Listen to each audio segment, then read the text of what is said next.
What's up, guys? Today's video, I'm gonna do a Smackdown review. You know, this is nothing new. It's just the same old shit. You know what I'm saying? The only thing that we got was John Cena violating Randy Orton, and then he gets RKO for the third time in a row. Like, what the hell is this? So let's break down segment by segment about what happened tonight. First, we start out with the tag team match: LA Knight and Damian Priest versus Solo Sikoa and Jacob Fatu. This was a decent match. I wasn't into it, but we end with the match with LA Knight pinning, and then he attacks Damian after Damian gets in the way and gets all mad and shit, right? So they got a feud going on, and we're probably gonna see LA Knight versus Damian Priest throughout this year. So let's look forward to that. And Fatu comes in, and he gets attacked. No. He comes in and attacks those two, and then Drew McIntyre comes in, and Clay Morris, Jacob Fatu, ending the fucking match with the U.S. title held in his hands. Great shit. I hope Drew can win. This is the win for either Jacob or Drew, in my opinion. Like LA and Damian, they can find other things to do, in my opinion. Up next, we have Alexa Bliss and Selena Vega versus Chelsea Green and Piper Niven. Selena comes out with a surprise partner, and it's Alexa Bliss. You know what I'm saying? This was a boring ass match. You know what I'm saying? I really don't get it. Like, I'm just not into it. But anyways, we end the match with the Sister Abigail to Chelsea Green, pinning with the 1-2-3. Like, I don't understand what's up with this whole Sister Abigail hype up shit. You know what I'm saying? Like, I understand people like Alexa Bliss. It is what it is. But Alexa, in my opinion, I want the old Alexa Bliss. I want the old Alexa. This new Alexa, it's just not for me. I'm sorry, but it's really weird. It's really cringy. I'm sorry, it's really cringy. I want the old Alexa Bliss. We get to a backstage promo, and Santos Escobar talks to Ray Phoenix. You know what I'm saying? Talk about nothing or whatever the fuck, right? And then his guys come from behind and attacks him, right? Leading to a tag team match later tonight. Up next, Charlotte Flair comes out. She talks about her match at WrestleMania. She says this was the greatest match of all time. I just competed in the greatest women's match of all time, which is a lie. Nobody wanted to see that shit, and nobody cares about Charlotte versus Tiffany. Nobody's gonna look back and say, "We don't want to watch Charlotte versus Tiffany." No, they're gonna watch Trish Stratus versus Lita. Come on now. She's like, if you guys don't show me my respect, why you guys gotta be disrespectful and this and that? I'm gonna walk out. Great, just walk, get out of here. You know what I'm saying? So she walks out, and then Jay Cargill comes out. Right? They look face to face. Will we see these two feud? I hope we can see a feud between these two. You know what I'm saying? They have the physiques, but they fucking suck in that ring. I'm sorry, they really suck. And they need to stop botching. We're not trying to be marks here. We're telling you what it is. These women cannot fucking wrestle. So this leads to Jay Cargill versus Nia Jax, right? Nia Jax basically just squashes Jay for the second time this fucking week. Like, for the second time this week, Jay Cargill gets squashed. Well, obviously, Nia Jax was like she'll squash anybody in seconds. So she ends by the fucking sit down on the chest. 1, 2, 3, and gets the win, right? That's what we go forward for the match. Up next, the Street Profits cut a promo. They said, we're the best tag team of all time. We could have competed on WrestleMania, blah, blah, blah. We won a challenge tonight. Fraxium comes out. Axiom and Nathan Grazer come out. They said that you guys are probably the best tag team right now in WWE. Shawn Michaels, HBK, Heartbreak Kid, has told us some good advice. He says that he told us that if we see an opportunity, we take it. You know what I'm saying? So, I don't give a fuck. Axiom says that those titles will look great on us. How about you challenge us tonight? Street Profits says that you guys won 2 matches and you guys think you deserve a title shot. I totally agree. But they won 2 matches since they got here, right? So why not give them a shot? But what we could do is have them face each other tonight, and if they win, make the match for tonight. You know what I'm saying? But what can we do about it, right? So we get into the match, and after Nick Aldis says, I like it, you guys can have a match. You know what I'm saying? You guys have been putting in work, start the match. So we get to the match, and it's fucking boring. It's really ridiculous. I can't even talk about it, because it's just so damn boring. You know what I'm saying? Let's just move on. Up next, we have Aleister Black versus Carmelo Hayes with The Miz at the back at ringside, right? This was an okay match. These matches today were really ass. I'm just going to be very honest. Like, Black misses the kick and gets smacked by The Miz, right? And the referee didn't see it, right? So Aleister Black beats Carmelo Hayes with clotheslines, right? Carmelo Hayes misses like 2 drop kicks, right? and gets body slammed. The Miz starts talking shit to Aleister Black, but Hayes gets punched. Carmelo Hayes goes to punch Aleister Black, but he accidentally misses and hits the Miz on accident, right?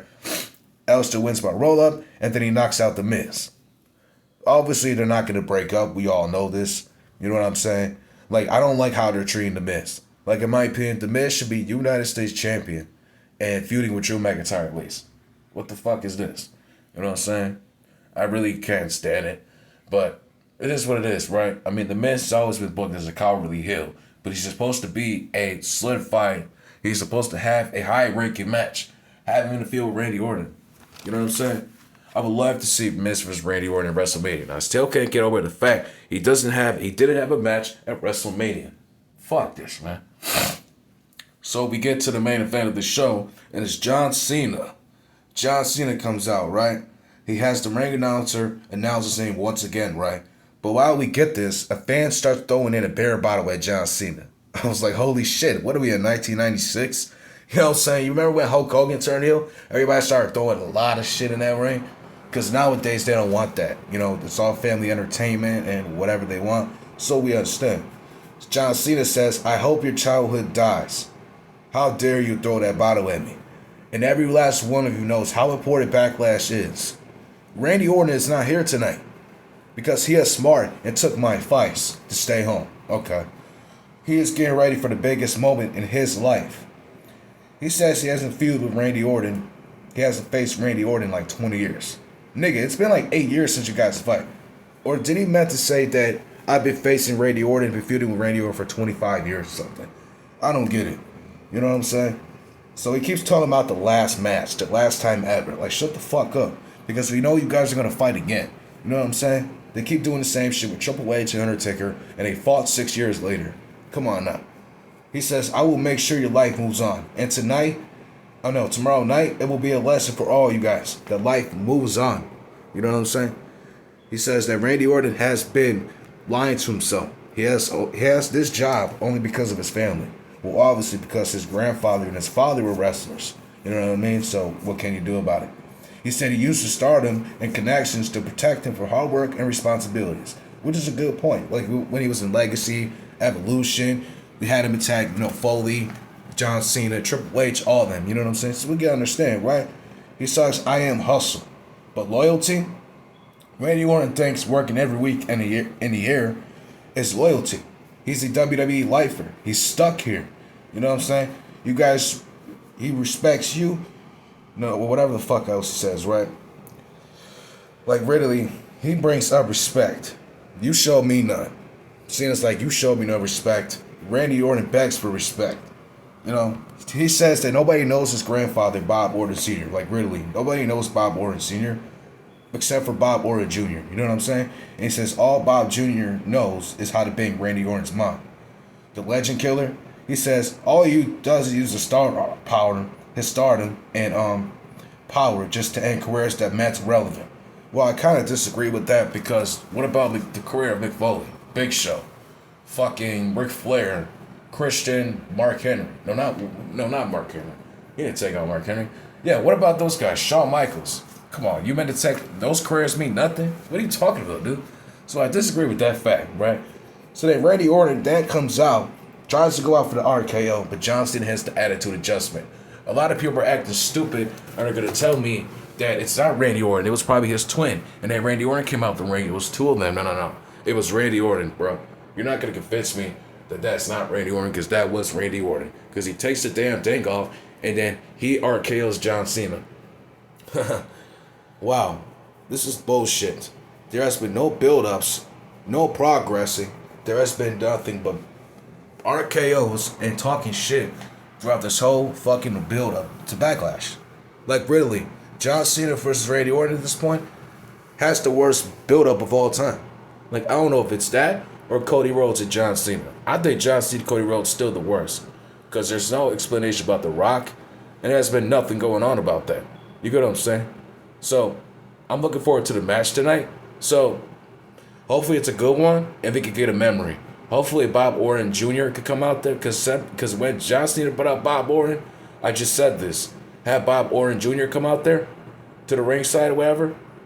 he sees his son wrestle or whatever, and then John Cena beats on Randy, and he attacks Bob Orton Sr., Jr., he gives him attitude adjustment. That's what I would do. And if that's not how you're going to do it, then I don't know what else to tell you, man. Because we need John Cena on some ruthless aggression shit. If he's going to be a heel, then make him a heel. This is some heel shit. The nigga Randy attacked his father like 20 years ago. Let him attack his father. Let him attack his father and do his thing. And we see a side of Randy Orton we never see. And that's him going crazy and just really has a lot of emotions built up. It's a new old Randy Orton. So it's like, you know what I'm saying? We need to see that, bro. So Smackdown here was complete ass. So yeah, Smackdown was ass today.